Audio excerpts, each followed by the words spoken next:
할렐루야. 오늘의 말씀은 아모스 5장 24절 한 절의 말씀을 보겠습니다. 오직 공법을 물같이 정의를 하수같이 흘릴지로다. 아멘. 아모스서 5장의 주제와 같은 말씀은 오늘 우리가 읽은 말씀입니다. 오직 공의, 정의를 물같이 흘려보내는 삶, 그것을 하나님께서 우리에게 요구하신다는 겁니다.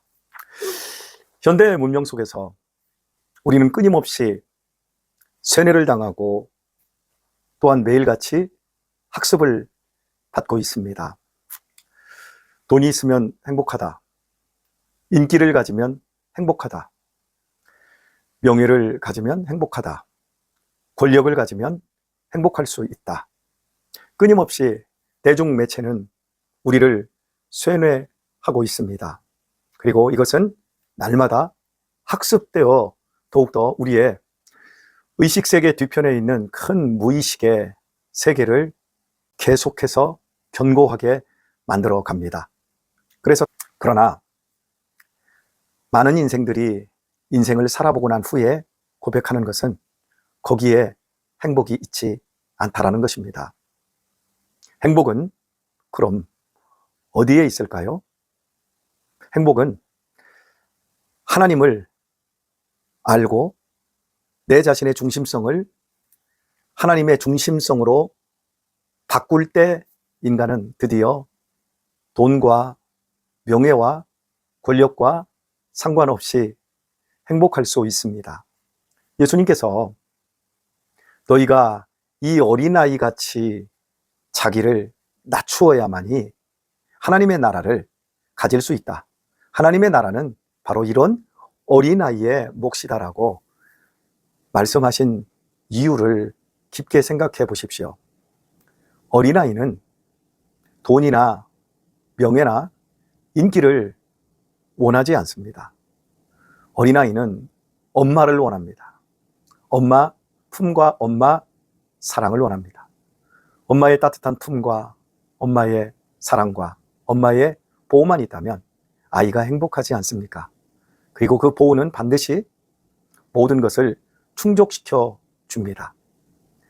우리가 하나님만 믿으면 하나님을 우리의 삶의 중심성으로 끌어들여서 내 자신을 그렇게 바꾸기만 하면 정말 돈이 없어도 명예가 없어도 행복할 수 있는가?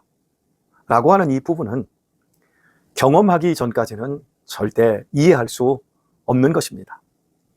하나님을 깊게 경험하고 하나님을 깊이 알고 모든 상황 속에서 하나님의 품을 느끼고 하나님의 보호를 체험하는 사람들은 하나님을 우리의 삶의 중심에 모실 때 행복하다라고 하는 그 부분을 이해할 수 있을 것 같습니다. 오직 공법을 물같이 정의를 하수같이 흘려보내는 그 삶은 예배의 삶보다 높습니다. 종교적인 삶의 여러 모습보다 훨씬 위대한 것입니다. 중심이 바뀐다라고 하는 그 부분은 정말 우리의 인생 속에서 일어나기 힘든 일입니다. 사람은 다 기준이라는 것을 가지고 인생을 살지 않습니까? 나는 인생을 목적 없이 삽니다 라고 말하면서 그냥 하루하루 되는 대로 사는 사람도 분명히 기준이 있습니다.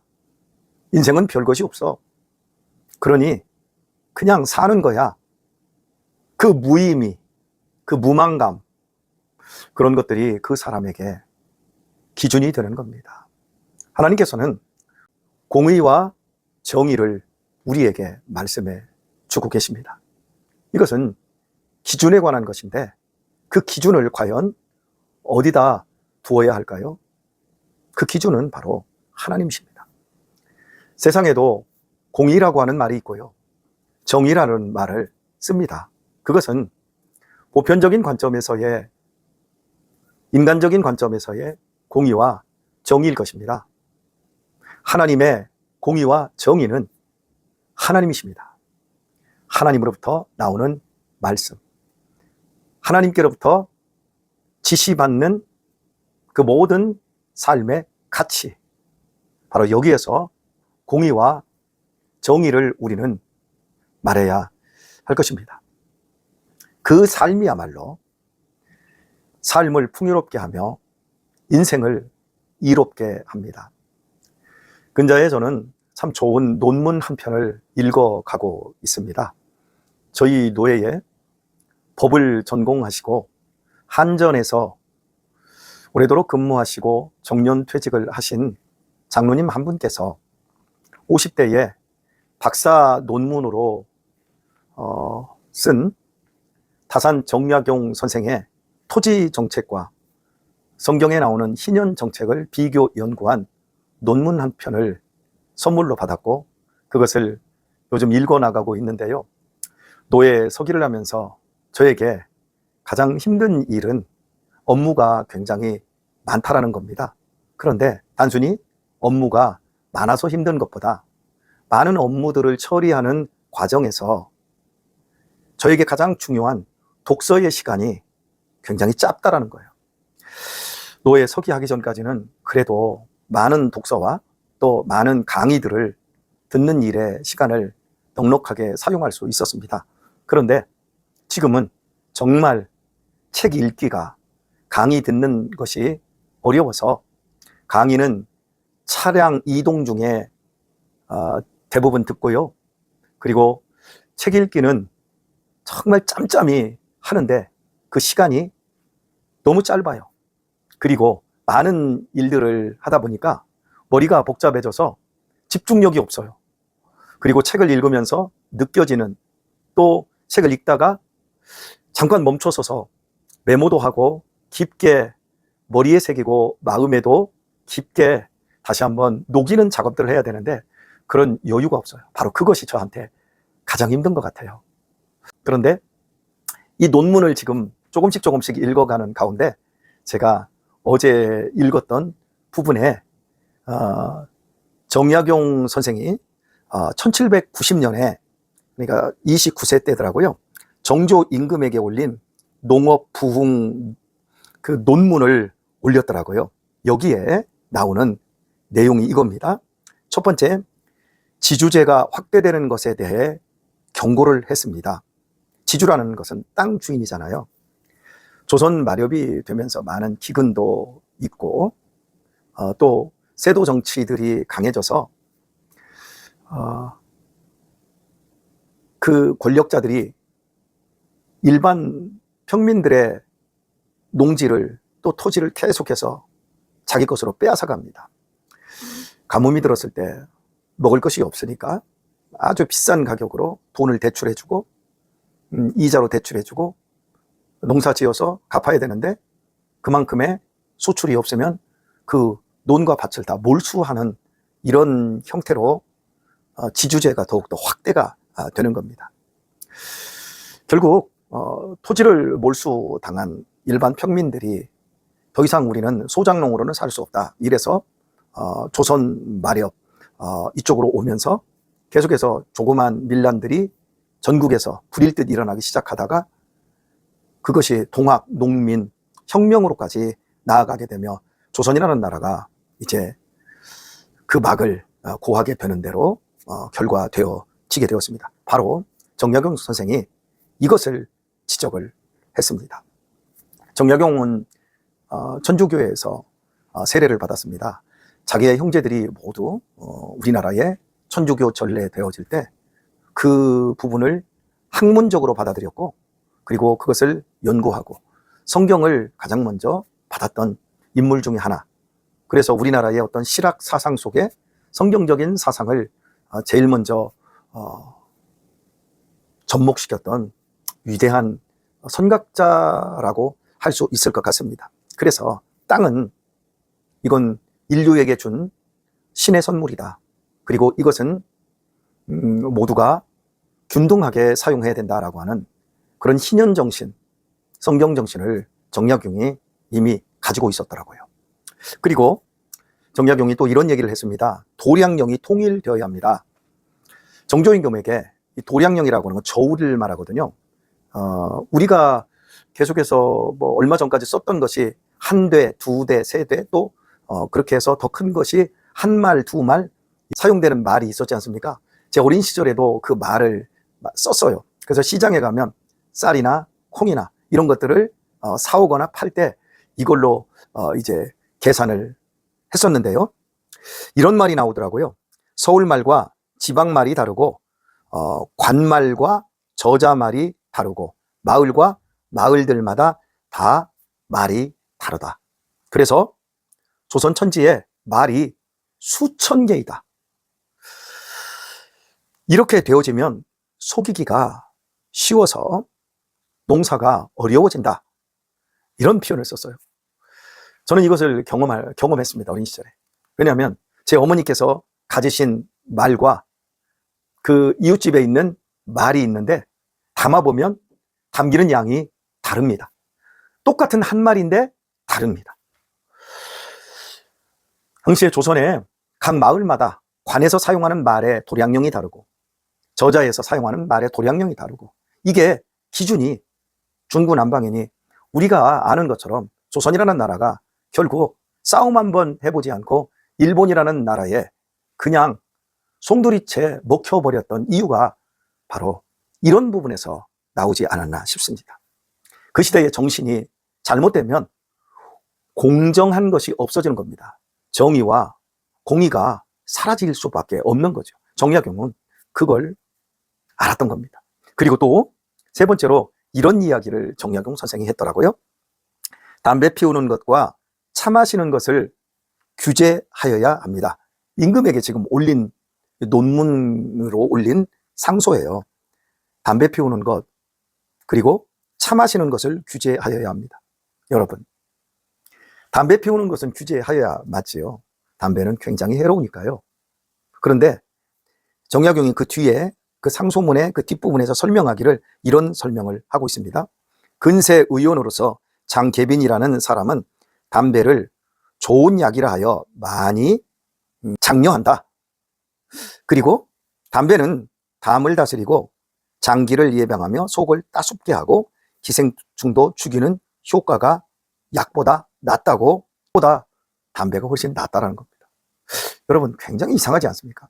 담배를 피면, 저도 어린 시절 담배를 피웠지만 가래가 끓습니다. 천식에 아주 안 좋습니다. 그런데 당시의 의사들이 담배는 이렇게 천식이나 기관지에 좋다, 오히려 약보다 낫다, 그러니 너도 나도 담배를 피운다는 겁니다. 담배를 피우는데 정약용은 말합니다. 그것이 정말 좋은 것이라고 생각하는가? 아니다. 아주 근세적이고 현대적인 생각을 가졌던 인물이 정약용이었더라고요. 그러니까 담배를 규제해 줘야 된다. 자, 그런데 여기서 또 한 가지, 차, 마시는 차를 규제해 줘야 된다. 어느 정도 기준을 세워서 그냥 많이 먹지 못하게 해야 된다. 이렇게 임금에게 상소를 올린 겁니다. 그리고 그 내용을 들여다보면 사람들이 차를 먹는 건 배고파서 먹는 게 아니라 멋내려고 먹습니다. 당시 조선사회가 차를 마시는 사람들은 평민들이 아니라 양반들, 돈 있는 사람들의 기호식품이었습니다. 그러면 여러분, 차를 거두려고 하면, 만들려고 하면 심어야지요. 농사져야죠.